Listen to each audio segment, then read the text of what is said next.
No, sound check.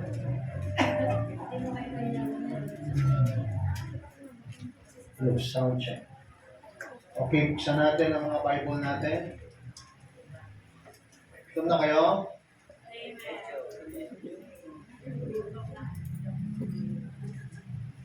Amen sa gutom. At preaching. Ng amen. Exodus.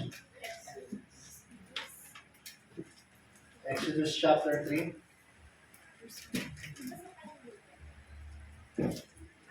Verse number 1. Genesis, Exodus, Leviticus. Now, sabi ng Bible, Exodus chapter 3, verse number 1. Now, Moses kept the flock of Jethro, his father-in-law, the priest of Midian, and he led the flock the backside desert, and came to the mountain of God, even to Horeb. And the angel of the Lord appeared unto him in a flame of fire out of the midst of the bush. And he looked, and behold, the bush burned with fire, and the bush was not consumed. And Moses said, I will now turn aside and see this great sight, why the bush is not burnt. And Moses said, I will now turn aside and see this great sight, why bush is not burned. Ito yung panahon na kinausap si Moses sa bundok. And alam niyo ba yung bush? Talahib. Parang isipin niyo na lang yung isang halaman na maapoy. Naisip niya si San Goku. Naglalabas ng enerhiya na parang nasusunog. Pero hindi siya nasusunog. Ito yung nangyari. No? Pero hindi nag-super saiyan na. Hindi rin nag-super God. Verse number 4. And when the Lord saw that he turned aside to see, God called unto him out of the midst of the bush, and said, Moses, Moses. Tingin niyo pag ikaw yung tinawag, no? Joshua. Joshua. Sige. Sige. Ano kaya magiging tugon ninyo? Sabi ni Moses, and he said, Here am I. And he said, Draw not nigh hither, foot of thy shoes, from off thy feet, for the place where thou standest is holy ground. At hindi yung nangyaring ito, sabi ng Diyos, alisin mo yung sapatos mo, alisin mo yung sandals mo, kasi holy ground ito.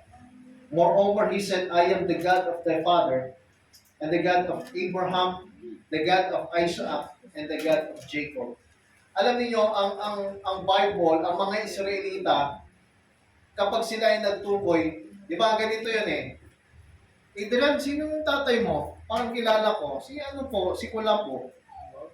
Sila, kaya nila natitrace ang lahi nila kasi merong ganito. The God of Abraham, pinagmulahan talaga nila sa Abraham. The God of Jacob. Si Jacob kasi ang nagbigay ng tawag doon, yung mana kay kanino? Kay Isaac. At sa panahon ni Isaac, doon na dumami ang tao. Now, ito ang nangyari. And the Lord said, I have surely seen the affliction of my people which are in Egypt, and heard their cry by the reason of their taskmaster. Anong sistema nila nung nasa Egypt sila? Sila ay alipin. Nagtatrabaho pero hindi sumisweldo. Pinapakain lang. Now, nagrereklamo na sila. And I am come down to deliver them out of the hand of Egyptian, and to bring them out of the land of unto good, and the land large, unto the flowing milk and honey. Ngayon, gustong gumamit ng Diyos ng isang tao para itong mga Israelita ay makalabas sa Egypt. Noong time nila, ang Egypt ay parang Amerika. Whether kung yayaman ka, or ikaw ay magiging homeless. Akala nyo ba masarap ang buhay sa Amerika? Maraming homeless na tao na ngayon doon. Parang zombie nga eh. Nakikita ko sa mga platform, YouTube, sa Facebook. Alam mo yung tsura nila? Yung mga homeless doon, walang bahay, mga pulubi. Ganun lang sila. Hindi ko alam kung dahil sa drugs. Pero ang daming tao doon walang bahay. Mayamang bansa yun ha. Tayo mahirap, pero nakakapangupahan tayo. Laki nga ng upa natin sa bahay. Yung iba sa atin kahit maliit ang bahay, pero may bahay. Ang mayaman lang dito si Kristo eh. Siya lang hindi nangungupahan dito eh. Tsaka si Joshua. Ang lawak ng bakuran niyan pag napunta kayo sa bahay nila. Diba Joshua? At ang bahay niyan up and down. Si Kristo nakatira sa exclusive. Subdivision. Disconnect. Subdivision. Exclusive yun kasi sila lang dumadaan doon eh. Kasi pag dumaan ka doon sa kanila, hindi ka na makakalabas. Kasi yung bahay nila, Kristo, dead end na yun. Now, sabi dito, verse number 8, "And I am come down to deliver them out of the hand of the Egyptians and to bring them out of the land unto good land and the large." So sa makatuwid, tinatawag si Moses. Kaya kapag kayo ngayon tinawag, Renz. Minsan ang tugon natin. Pero pag ito kaya, out of nowhere, Stone. Pag ganitong boses, Kristo. Kuya. Ikaw ba yan? Papasok na ba ako sa bahay? Pero pag ang boses hindi pamilyar sa'yo, di ba? Baka magtago ka eh. Baka matakot ka. Now, verse number 9. "Now therefore, behold, the cry of the children of Israel is come unto me. I have also seen the oppression." Verse number 10. "Come now therefore." Nasubukan nyo ng ganito? Punta ka ngayon dito, kailangan kita. Sabi ng Diyos sa kanya, "Come now." Subukan nyo yan? Punta ka dito ha, kailangan kita ngayon. May antay na antay sa'yo, hindi ka dumating. "And I will send thee unto Pharaoh, that thou mayest forth my people and the children of Israel out of Egypt." Manalangin muna tayo. Dakilang Diyos, salamat po sa inyong biyaya. Salamat po sa mga bagay na aming pag-usapan ngayon. Manguna ka at palahin po ang bawat isa. Merong mga puso dito na kung saan ay matigas. Patuloy niyo po, Panginoon, kalangkunin. Login po upang makatanggap ng iyong salita. Dalangin po namin ang mga spiritual na bagay na ito ay aming ma-enjoy. In Jesus' name I pray. Amen. Now, pag sinabing Exodus, ano ibig sabihin nito? Exit from Egypt, mag-exit sila. Siyempre, ang sabihin ng exit, palabas. Papunta sila sa promised land.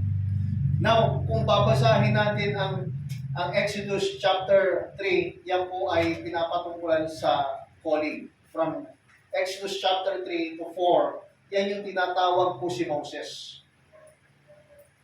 Ang ibig sabihin po ng calling dito ay tinatawag ka ng Diyos for some reason, for some mission, or some purposes na gagamitin niya para sa kanyang ikatutuwa. Alam nyo, gumagawa siya ng tao para sa kanyang ikatutuwa. Alam niyo ibig sabihin ng ikatutuwa? Para sa ang mga magulang pressure. Pag ang anak nakagraduate, katuwaan nila yon. Naintindihan niyo ako? Amen. Siguro natutuwa na si Ate Carlin ngayon. Yung anak niyang bugoy-bugoy lang nun, di ba? Professor, Hmm. Pero ngayon, binata na, graduate na, oh, fresh na fresh. Kinabukasan, pagka-graduate, nagtrabaho ka agad. Sinong magulang ang hindi matutuwa nun? Hello? Si Tia ang ba hindi natutuwa kayo? O ba naiintindihin yung ayuda? Ulam? Ino-compute na nila yan. Ito ang pag-ahatian namin. Kaya, si Alden, ito lang ibibigay ko sa kanya. Ang iniisip niya eh. Makinig ka muna, Diana. Problema mamaya sa bahay. Sabihin ninyo kung kulang. Dadagdagan ko yan.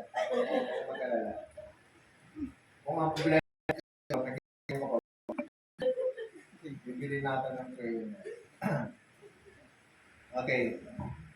Kung pag-aaralan natin Exodus chapter 3 hanggang 4, ito kung tinatawag kayo ng Panginoon, basahin nyo ito.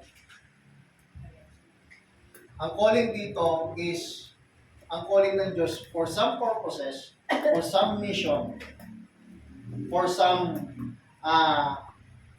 tawag dito, may ipapagawa ang Diyos. Now, ang calling kay Moses ay ilalabas niya ang mga Israelita sa Egypt papunta sa Promised Land. Now, mag-isa lang si Moses. Ito ang nangyayari kadalasan eh. Pag tinatawag tayo ng magulang natin, laging may bargain. Pag inuutusan tayo, laging may bargain. Alam mo Ate Mabel yung bargain? Ano yan?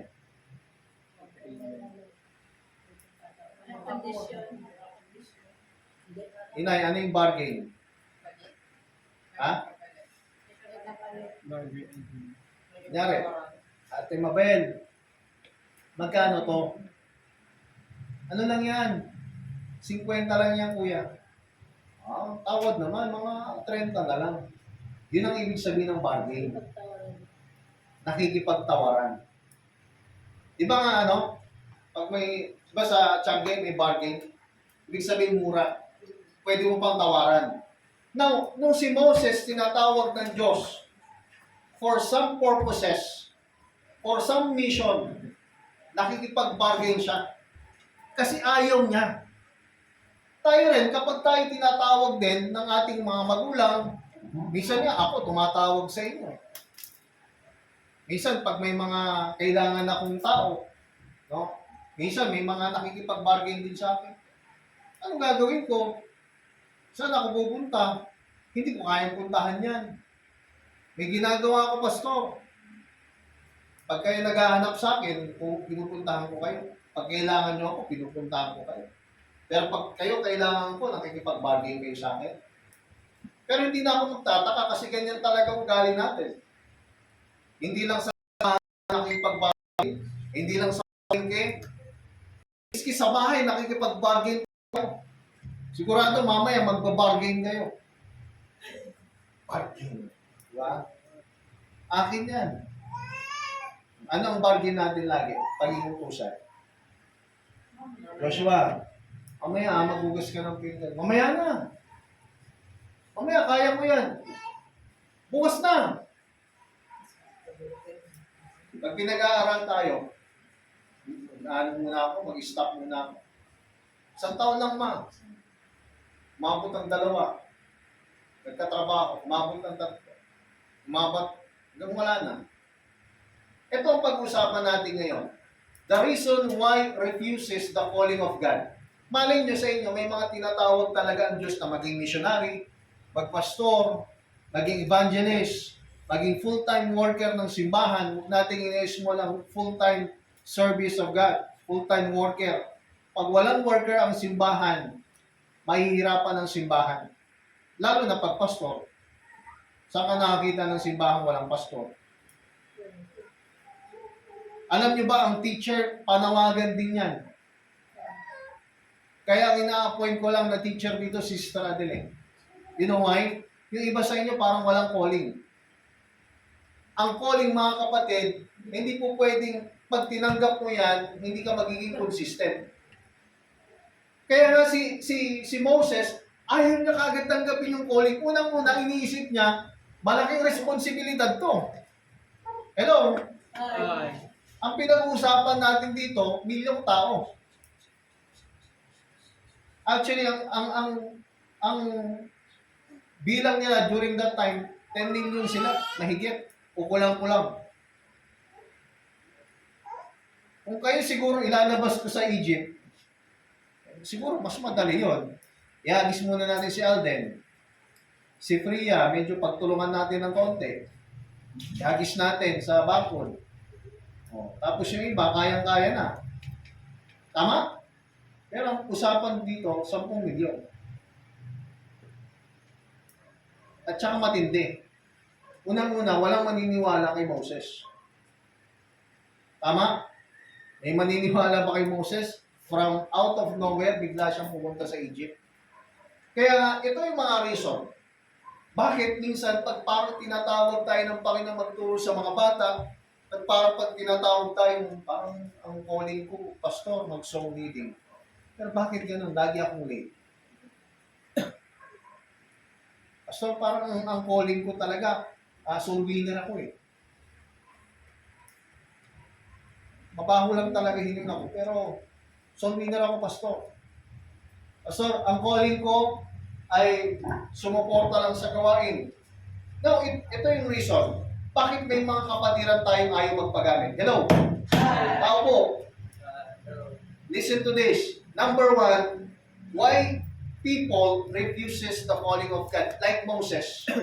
Nagre-refuse siya eh. Tinatanggihan niya eh. Una, the past failures. The past failures. Yung past natin. Ano ba ang past natin? Hindi maganda. Siyempre, pangit.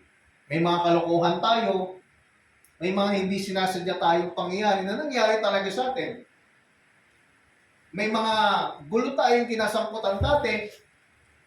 At siguro yung iba sa atin, may mga kaso pa. Katulad ni Moses, alam niyo ba, bago siya maging pastol, prinsipe siya ng Egypt. Di ba, kung i-back forward natin ng kwento ni Moses, si Moses ay anak ng Israelita na inampun ng isang prinsesa. Hindi ko alam kung sino yung prinsesang yon. Kalimutan ko. Sino yan, mami? Ang hirap, di ba? Pag hindi nag-aaral, di ba? O. Nung inampun siya, siyempre, naging royal family siya. Actually, si Moses, nakalinya sa mga pagbobotohan na pwedeng maging hari ng Egypt during that time. Pero ito ang nangyari. Nakita niya na pinaparusahan yung mga slave, kalahi niya, mga Israelita. Alam naman natin kung sino kalahi natin, di ba? Malalaman mo naman eh. Pag nasa ibang bansa ka, pag yan kumain ng adobo, Pinoy ito. Pag yan kumain ng isaw, no? Pinoy ito. Pag yan kumain ng balot,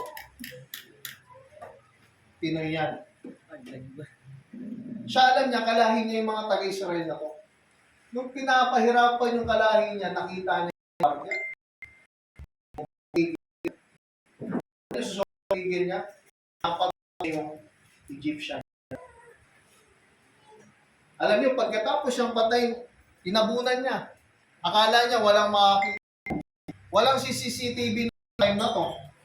Hindi ko lang alam kung naniniwala kayo na ang Egypt may mga alien dyan. Hindi ko alam kung naniniwala kayo, pero ang isang paraan lang dyan, may nakakita pa rin talaga sa kanya. At alam niyo, pagkatapos siyang patayin yon, tinabunan niya, at ang nangyari, umalis siya. Madalas mangyari sa tulpo, di ba? Yung mga pinapatay, nilalagay lang sa drum, nilalagay lang sa washing machine, tinatapon sa kalsada, tapos hinahanap. Hanggang ngayon, hindi pa rin mahanap yung seaman. Nangyari, yung past failures natin. Kaya ayaw natin minsan magpagamit kasi may nakaraan tayo na ayaw natin makalimutan. Siguro, catch up mo siya ngayon, kaya hindi ka nakikinig sa preaching. Kaya ayaw natin minsan magpagamit kasi nabubuhay tayo sa nakaraan eh. Nabubuhay tayo sa failures natin dati, na dati tayong bugoy-bugoy, dati tayong naninigarilyo, dati tayong manginginom, at minsan ngayon, hindi na tayo nahihiya. Nag-aaral pa tayo, no? Nagiinuman na tayo sa sarili nating bahay. Minsan, walang magawa yung ating mga magulang. Kasi bakit? Malalaki na tayo. Siguro kaya ayaw nating magpagamit kasi may mga past failures tayo na hindi pa rin natin makalimutan. Tandaan ninyo, huwag tayong mabubuhay sa nakaraan. Right. Huwag tayong mabubuhay sa nakaraan kasi nga hindi ka talaga gagamitin ng Diyos. Kapag iniisip mo, makasalanan ako. Kapag iniisip mo, wala naman akong kwenta, wala naman akong alam. Si Moses nga, yan ang lagi niyang dahilan eh. Ay sabi niya, Lord, paano ko sila ilalabas? Hindi sila makikinig sa akin. Unang-unan, murderer ako eh. Pangalawa, nagbago na itsura niya. Alam niyo bakit? Nagbago itsura niya. Yung itsura ng mga Egyptian, medyo nakakubad. Tapos makinis, walang bigote, walang balbas. Makikita nga natin yung mga napapal natin iba, kalbo. Kasi makinis. Yung mga Israelita, alam mo kung ano yung itsura nila? Mga pulubi, balbasarado, mahabang buhok. Ang damit, parang nakakulot lagi. Tapos may baston. Eh, maniniwala kay Moses. Hindi mo Priya, biglang may darating na kamukha ni Moses. Mahabang balbas, mahabang buhok. Tapos parang nakakumot, may dalang baston. Priya, sumama ka sa akin. Dadaling kita sa... Naniniwala ka doon? Minsan may kumatok sa bahay namin, nasa kabila pa kami. Nag-aalok ng sabon. Alam niyo yung mga scam na gano'n? Sa kalsada, ay, libreng sabon. Pagbigay sa akin, libre lang yan, sir. Pero patingin mo ng ID mo kasi ililista namin yung, yung mga nabigyan namin. Kamag-anak mo. Pagtingin ng ID mo, taga saan ka, sir? Sa Pangasinan. Naku, yung mga Puntawi, may mga kamag-anak kami doon. Kilala niyo si pangalan na? Kakasundo na kayo. Sabi niya, ito libre pa. Ito libre pa. Pero sir, tulungan mo lang ako kasi nag-aaral ako eh. Bigyan mo lang ako 300, bibigay ko na sa'yo lahat to. Dahil nakapalagay ka na, para magkamag-anak kayo, nabigay ko yung 300, nice ka mo. Hindi ko matanggihan eh. Kasi nagkapalagayan na kami ng loob eh. Ano nangyari?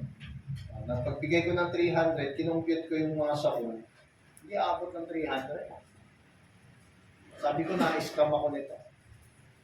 Bago pa lang yun eh. Tapos, na-feature siya sa mga vlogger. Ganon na ganon ang sinabi sa akin ng mga scammer na yun. Minsan kaya ayaw natin magpagamit. Yung iba sa atin ayaw magpagamit. Kasi may past failures. Kasi ang nakaraan, nakaiba. Kasi ang background, hindi maayos. Ang bargain ni Moses, Lord, hindi ako po pwede. Kasi hindi sila maniniwala sa akin. Alam niyo ba ang background ko? May kaso ako sa NBI. Alam mo kung bakit yung nanay ni Jeff? Muntik na kami magkapatayan mo. Ay, hindi din ulo ko dati. Subukan niyo ako. Totoo. Mainit din ang ulo ko noon. Bata pa ako na, siguro 19 years old.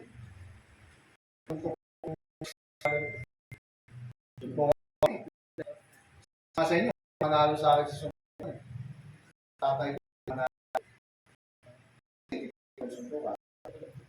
Kaya walang manalo. Pinapulis ako ng mother. Nabula ako ng pulis. Tago. Saan-saan ako pumunta. Saan-saan bahay. Yun ang background ko. Kaya alam niyo ayaw magpagamit sa Panginoon. Sabi ko nga yung pag-church, hindi ko gusto yan. Pangalawa, yung maligtas ako, biyaya na lang ng Diyos yun. Kasi from sa ganung kalalagayan, doon ako naligtas. Yung hopeless na, wala na to, pakulong na ako. And yet, nakakilala ako sa Panginoon.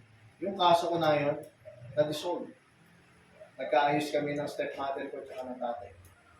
Sabi ng tatay ko, at hindi mo sinara yung kaso niya, maghiwalay na tayo.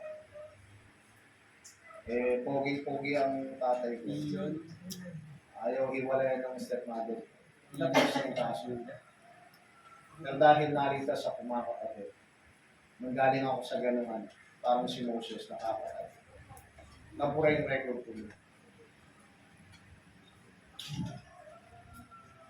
Yung past na yun ang dahilan ko dati kung bakit ayaw ko ma-involve sa mga ganito news. Yun ang bargain ko dati. Hindi lang yun. Kaya ayaw natin magpagamit sa Panginoon. Siguro kaya yung iba sa atin ayaw ma-involve sa ministry tuwing Saturday, ayaw sumama sa pagtuturo because of people opinion. The people's opinion. Sabi ng tatay ko, lagi ka nandyan sa amo mo. Hindi niya tinatawag na pastor yung pastor ko. Yan nga lagi sa amo mo. Hindi ka tumutulong dito. Ay business tayo, dapat tumutulong ka dito. Nandiyan ka lagi sa amo mo. Doon ako nakatira sa church. Alam niyo, pag nagsuko kayo ng buhay, pag tinawag kayo ng Panginoon at tumugong kayo, sabi niya, nandito ako, Lord. Gamitin mo ako. Ang sasabihin sa'yo ng tao, puro negatibo. Si Pastor Ricky, nakapagtapos siya ng marine engineering. Diba dapat magbabarko na? Sabi niya sa tatay niya, ay, magpapastor ako. Ano sabi ng tatay niya? Sira ulo ka ba? Natapos ka namin, di ba? Ipangutang, magsunod sa trabaho, tapos sasabihin mo, papastor ka lang. Yan kadalasan ang sinasabi ng mga tao kapag tumutugon tayo sa panawagan ng Diyos. Tumugon ka sa panawagan ng Diyos na mag-church ka ngayon, anong opinion ng tao? Pa-church ka pa dyan. Yung buhay mo nga, ganyan pa. Ganun pa rin. Kasama ka naman namin. Ini-invite mo pa kami. Magka-jamming nga tayo lagi eh. Tama? Meron laging opinion ng tao. May gawin kang mabuti, may magawin kang masama, laging may opinion ng tao. At maski hindi ka gumalaw, ano opinion ng tao? Kung siya hindi kumikibo. Pupunta-punta lang yun dito, hindi kikibo. Tama? Pag kumibo ka naman, baldan naman ito. Tama? Because of people's opinion, Exodus 4, verse 1 to 5. And Moses answered and said, But behold, they will not believe me, nor hearken unto my voice, for they will say, The Lord hath not appeared unto thee. Ang sasabihin ng tao, Moses, sinungaling ka. Posibleng magpakita sa iyo Diyos. Sa amin nga, hindi nagpapakita eh. Alam namin ang salita ng Diyos, ba't sa iba nagpakita? Kasi alam niyo ang tinatawag ng Diyos, yung mga kakaibang tao. Tama? Hello? Hi. Tao po. Bakit kakaibang tao? Alam niyo ba, yung ibang nagpapastor galing sa pag-aadik. Yung ibang nagpapastor, yung iba, chick boy. Ang ganyang itsura, hindi mapagkakatiwalaan. Parang maraming girlfriend. Yung iba, gangs. Alam niyo yung background ni Ricky? Hari na. Hari yan ng lawa. Kung may hari ng tundo, hari ng lawa yan. Hari ng kayabangan. Tuwa ka din. Alam niyo ba background ni Kuya Ricky, no? Hindi niyo magugustuhan. Kung siguro nung araw ano kami nito, nagkasabayan kami. Siguro, sige, tirahin mo na nga yan. Yung gusto yan eh. Ano dyan, chopstick. Chopstick, makakasaksak ba yan? Tirahin mo. Ayun, nasa likod mo, tirahin mo. Kung nag-abot kami nun, siguro pag may pinatira ko, titirahin mo.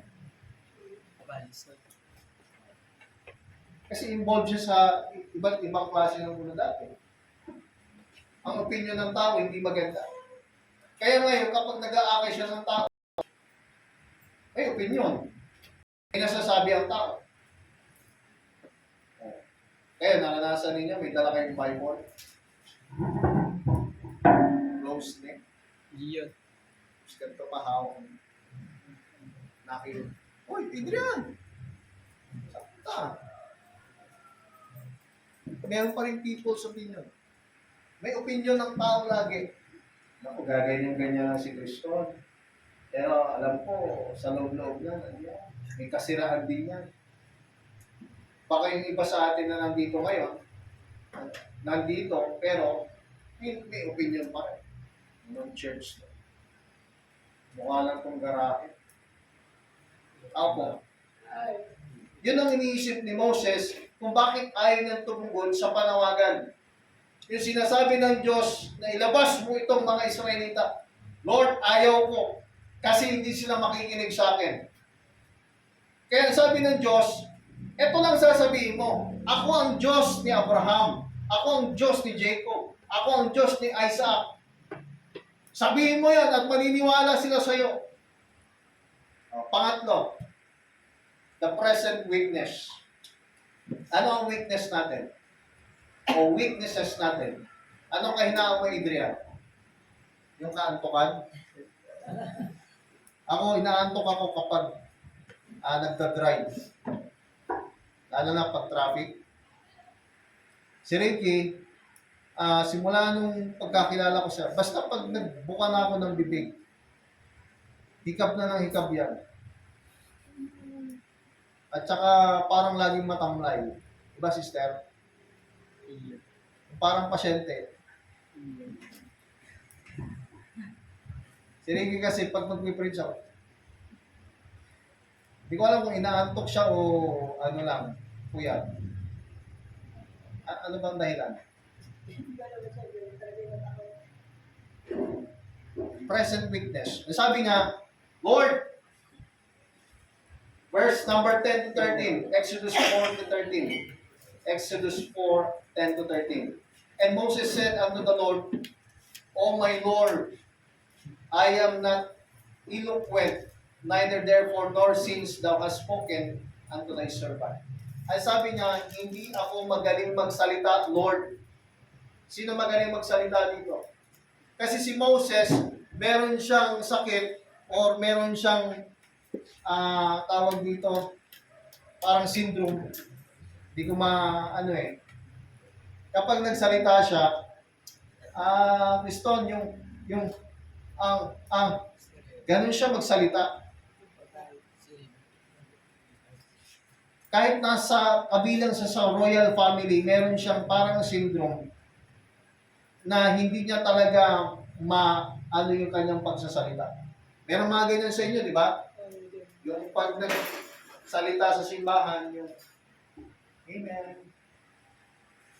Pag nasa labas, yes, party, party! Yeah. Oy, ang ano mo? Pag nasa church, we need somebody, sister, brother. Pag nasa labas, di ba? Hello. Tama ba? Brotherhood. Oh. Pag kayong pamilya nasa sa simbahan, di ba? Parang ayos. Pero pag nasa labas na, nagmumuraan. Wala nang ate, wala nang kuya. Ang tawag mo na lang sa kuya mo, sa pangalan na. Si Adrian kasi. Sa amin, ganyan sa amin. sa magkakapatid. Pero sabi ko sa kanila, ayusin ninyo yung ugali. Jeff, hindi natutuwa ng magandang asa. Minsan, na-review ko. Sabi na, ikaw, gusto mo? Ikaw. Ayusin mo. Takot sa akin. Ewan ko lang yung iba.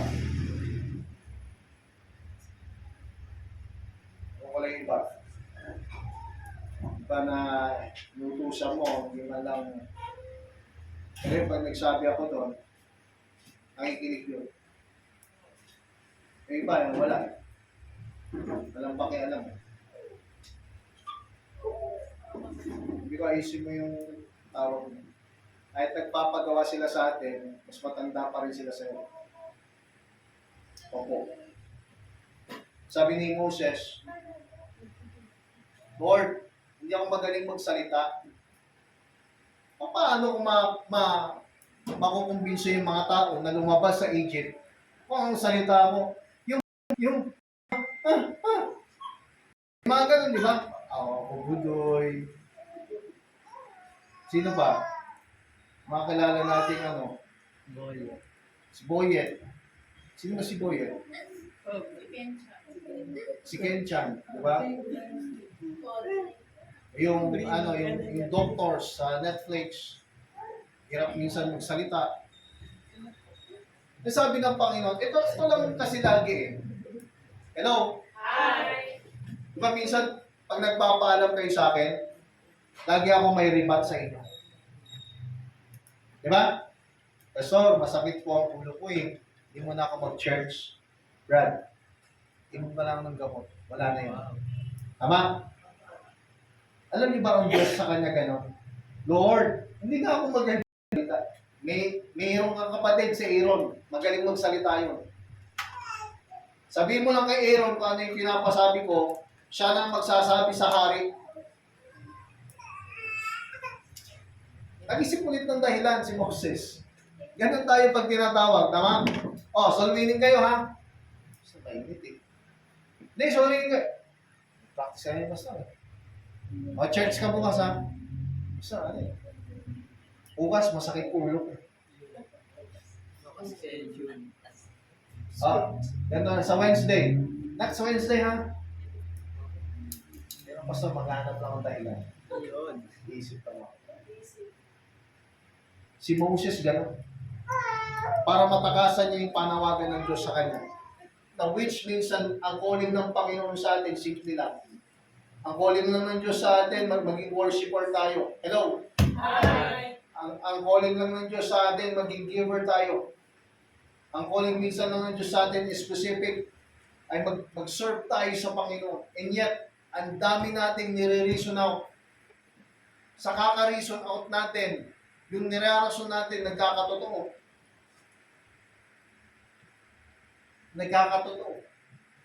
Kahit wala kang sakit, sinasabi mong may sakit ka. Binigyan ka ni Lord ng sakit. Ayan, may rason ka na talaga.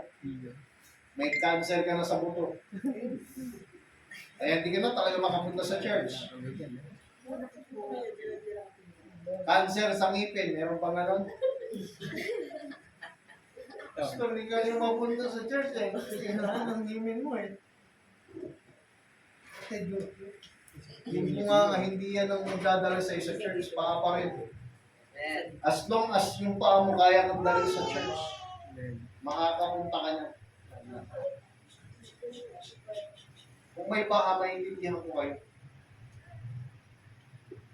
Kung ang mga magulang ninyo nandyan para maging sagabal sa inyo, naiintindihan ko kayo. Pero mga kapatid, as long as kaya natin, or dapat maging totoo lang tayo, huwag tayong gumawa ng rason. Mga ganyan pag inutusan mo, ang daming rason yan. Nandito po ako sa malayo po ako sa church kasi may schedule po ako pastor Mahalaga yun. Ano ba gagawin mo? Tatambay po. Mahalaga yun pastor, di ba?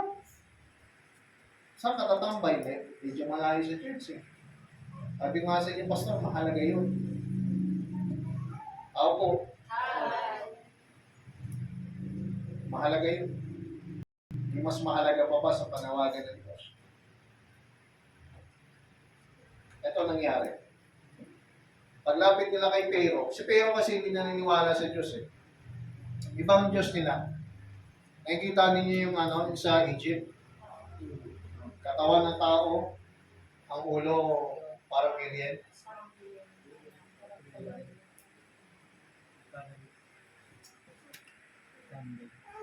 Andal. Yun ang pinaniniwalaan nila eh. Siguro sa inyo dito may naniniwala doon. Pero ako hindi. Alam niyo kung bakit? Dinestroy ng Diyos yung mga naniniwala sa kanila. Si Pero, hindi naniniwala sa Diyos nila. Alam niyo kung anong ginawa kay Pero? O, binalaan na siya eh. Kung hindi mo kami paalisin dito, ilalabas ko yung ahas ko. May ahas si Moses. Binato niya yung tungkod niya, naging ahas. Tama? Ang gumagawa ng mga magician, ginawa din ng mga magician. Naging ahas din yung kinain yung tungkod ni Moses. O kinain ng tungkod ni Moses yung mga yun. Ano nangyari? Binalaan ulit si Pero. Naging pula yung ilog nila. Nagkandama tayo ng mga hayop. Ayaw pa rin maniwala. Ganyan ang tao. Hanggang ngayon, may mga tao hindi naniniwala sa Diyos and yet pinuprove pa rin ng Diyos yung existence niya. Pero kahit minsan nakakaranas na tayo ng mga bagay na hindi natin maipaliwanag, kung hindi mo pa nararanasan, hintayin mo. Hintayin mo. Hintayin mo. Ito nangyari. Waling babala ng Diyos sa kanya. Mamamatay yung mga panganay. Sino panganay dito? Mamamatay. Sabi, mamamatay lahat ng panganay sa Egypt. Mula sa anak ng hari hanggang sa mga unang anak ng mga hayop ng mga Egyptian. Kaya sabi ni Moses, pinturahan nyo ng dugo yung pinto ninyo para pag dinaanan ng angel of death yan, hindi mamatay yung mga anak ninyo. Alam niyo yung dugong yun? Dugo ng Panginoon. Yan ang sign ng dugo ng Panginoon. Which is nangyari sa atin. Ano nangyari? Pag-casing ni Pero, yung hindi naniniwala sa Diyos ng Israel, kita niya anak niya patay. Nag-mourn siya. Sisi siya. Sabi niya, Moses, balis na kayo dito. Balis na kayo! Balis sila. Nakalaya sila. Yan naman nangyayari sa mga hindi naniniwala sa Diyos ng Israel. Papatunayan talaga ng Diyos ang existence niya. Hindi pa rin naniniwala. Entayin mo. Tayin mo. Ano nangyari? Pinatigas pa rin ng Diyos ang puso ni Pero. Palis na sila eh. Hinabol pa rin. Kasi may mga ganun tayong maniniwala ka na sana eh. Pero hindi pa rin eh. Hanggang sa may gagawin talaga ang Diyos na kakaiba. Oh, dapat buhay si Pero eh. Kasi talaga nagmamatigas. Nung pagkahapon sa kanila, hinati ng Diyos ang dagat. Hindi low tide yun ha. Kapanood ko sa movie, hindi maayos yun. Sabi ng Bible, hinati. Sa Christian Science, ang nangyari, nag-low tide, kaya sila nakatawid. Hindi. Mali yun. Iba ang himala ng Diyos. Minsan hindi na-explain ng science. Hinati talaga. Nakadaan sila, at na mag-cross ng mga Egyptian soldier, biglang nag-close. Ikinlose na ng Panginoon yung hati ng dagat. At ano nangyari? Pati yung hari ng mga. And yet, na-prove ba yung system? Yes. Kaya nagpakita. More system. Ng Diyos, mga kailangan mo Kristo upang malik. Kailangan mo Kristo para maiwasan mo eternal damnation. Naniniwala ko si Pedro 8 years. Until now, maraming ganyan. Hindi lang yon. Kapag sumunod ka sa calling, hindi lang public opinion or people's opinion, yung possible change. Kaya may mga tao, ayaw tanggapin si Kristo kasi alam nila magbabago sila eh. Nag-preach ako sa Rusi Company. Pagkatapos ko ng preaching, ang pinag-uusapan nga sa namin, baptism. Ano yung baptism? So, ano yung baptism? Unang pagsunod sa Panginoon. Sabi ko, Brad, nabaptize ka na ba? Sabi niya, pastor. Pero sabi niya, pero parang wala naman ako nakita sa kay Apostle Pablo na nagbaptize siya. Sabi ko sa kanya, paano kung meron akong mabasa? Magpapabaptize ka ngayon? Pastor, ano eh. Pero wala akong nakita eh. Pero nga, pag may nabasa ko, na si Apostol Pablo nagbaptize, magpapabaptize ka ngayon. Hello? Alam niyo ano sabi niya? Kasi pastor, yung baptism, ano yan eh, mahalagang ano yan eh, desisyon yan eh. Sabi niya, sabi ko, ang baptism, hindi naman talaga ano eh, masyadong big deal eh. Pero kung gusto mo talaga sumunod sa Panginoon, you need to baptize. Kasi Jesus Christ mismo nagpabautismo. Alam niyo kung bakit? Kasi yun talagang unang pagsunod sa Panginoon. Sabi ko nga, ang history kung bakit may baptism, pinapakita nila sa tao na sila ay tagasunod na ni Kristo. Kasi ang religion ng Judaism, walang bautismo yan. Sa Christianism lang meron. Kaya kapag binaptize ka nung araw, tao po, pinapakita mo na tagasunod ka ni Kristo. Kaya iba ang ibig sabihin ng ligtas lang sa tagasunod. Maraming ligtas, pero hindi lahat tagasunod. Maraming po pwede pupunta sa langit, pero maraming hindi disipulo ni Kristo. Kasi ang ibig sabihin ng disipulo, yung tagasunod. Hindi ka po pwede maging tagasunod kung sa unang pagsunod pa lang, hindi ka sumusunod. Ano bang utos? Pangaral ng kaligtasan at magbautismo. Kailangan mong magbautismo. Paano kung meron akong nakita? Challenge ko siya. Papabaptize ka. Ano pastor, hindi yung mahalagang desisyon kasi yan eh. Sabi niya, kasi pag nagpapabaptize na akong pastor, kailangan yung commitment ko, talagang naunawaan ko ano ibig niya sabihin eh. Siguro may bisyo siya o kasalanan na ginagawa na hindi niya pa rin maiwanan. Amen? Amen.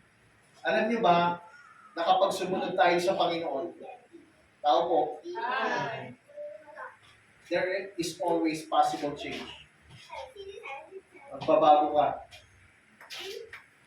Yung sa inyo, war freak ako dati. Naway ako ng tiyuhin ko, hindi ko pinatulan. Sabi ng kapatid ko, iba ka na, hindi ka naman ganyan ah. Pag lumabang ka, hindi na. Para saan pa? Pag lumaban ako sa kanya, masisira ang pag-uwi. Kaya ko naman. Kaya ko. Isa nga, napapanaginipan ko. So, nakapanood na kayo ng pelikula, bumalik sa nakaraan. Binago niya yung nakaraan. Pero yung binago niya, mas lalong lumala. Nakapanood ako sa Netflix noon. Sabi ko, siguro, minsan dumarating sa isip ko, kung mangyayari ulit yung papatulak, subukan mo patulan. Sino mananalo sa amin? Kaya may mga tiyuhin kayong gano'n. Mukhang laging kontrabida. Yung masama lagi akong galit. May tiyahin kayong maldita. May kayong may tiyuhin kayong lagi kayong binubuli.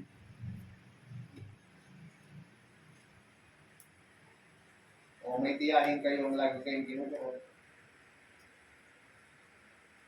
there's always possible change pag sumunod tayo sa Panginoon. Hello? Sabi ko nga sa inyo, hindi niyang dati kaganda sa ating mga.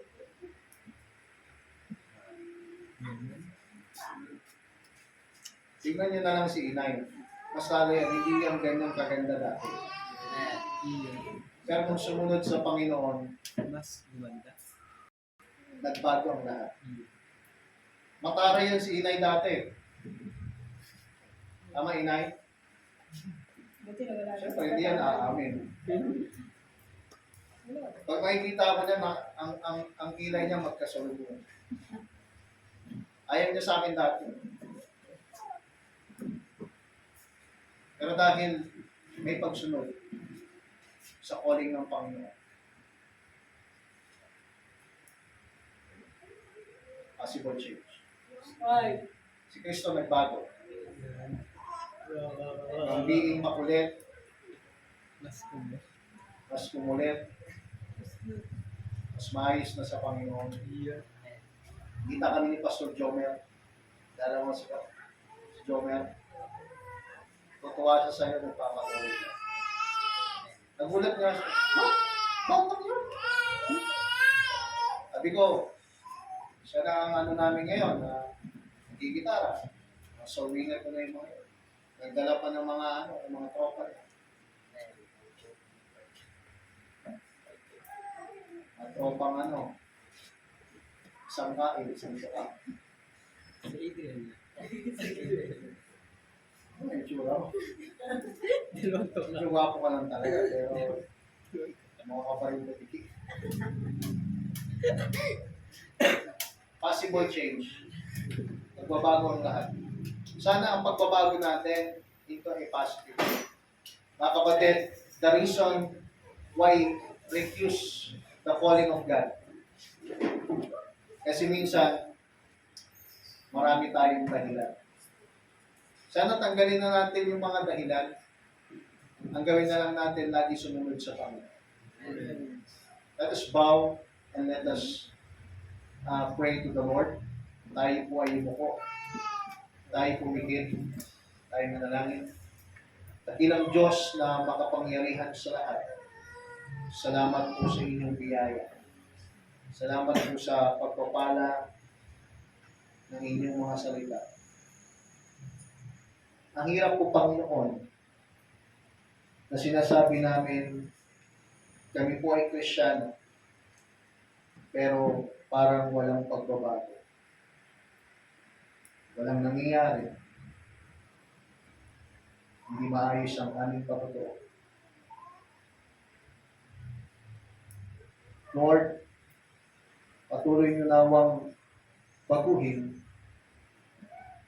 ang aming pamumuhay. Nalangin ko po na sa pagkakataong ito, Panginoon, nawa po, kayo na ang aming naging sandigan. We pray, Lord, sa aming mga kapatiran, nawa po makitaan kami ng pagbabago.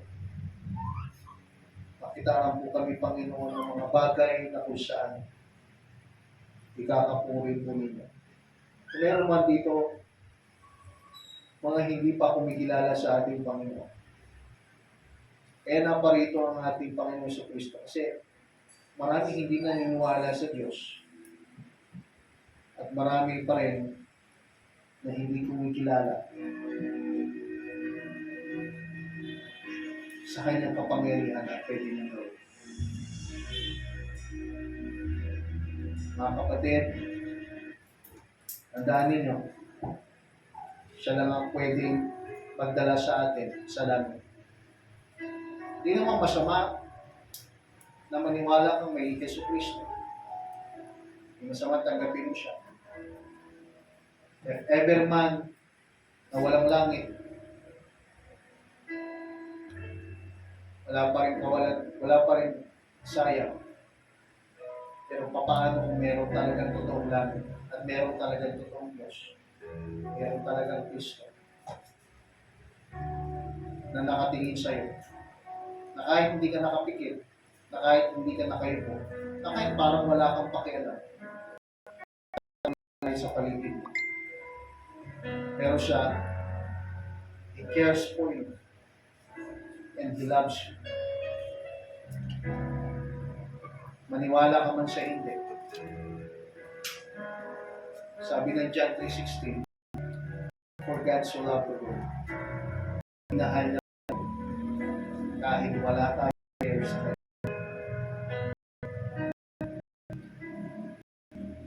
Kung meron ito, hindi pa kumikilala sa kanya. Kapatid, huwag mo nang antayin na pagdaanan mo ang pinagdaanan ni Pero dahil hindi siya naniniwala sa Diyos ng mga Diyos. Hari ng mga hari. God will prove His existence. Habang tayo nakapikit at nakayuko. Di ba maganda na kausapin natin ng Diyos? Lord, I give you my heart, my soul.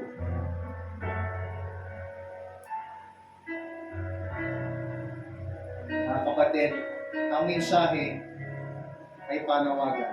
Ang tanong, anong panawagan mo? Anong specific na ministry mo sa church? Ang tanong, ginagampanan mo pa ba ito ng maayos? Nagiging kagamit-gamit ka ba? Kung wala pa, patuloy kang tinatawag ng Diyos sa paglilingkod. Lord, patuloy na ako kayong tumawag. Salamat po sa mensahe. In Jesus' name I pray. Amen. Tayo po yung manalangin sa ating pagkakaloob. Hingin natin si Brother Ricky na manalangin. Tayo tumayo, tayo nanalangin. Dakilang Diyos, makapangyarihan sa lahat. Maraming salamat po sa mensahe namin narinig. Ang bawat na-review, Panginoon, na-encourage sa mensahe ng ninyo, Panginoon. Panginoon, ngayon po kami magkakaloob. Kayo nga po umipo sa bawat puso ng bawat isa na magbigay po ng tapat at siksik. Sa mga pagbibigay po, sila po ay balik niyo po sa kanila ng siksik, liblig at umaapaw.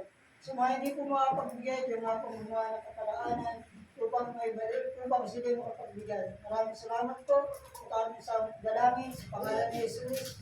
Amen. Dali ba? Ministry mo. Ministry mo. Ministry mo. Your ministry is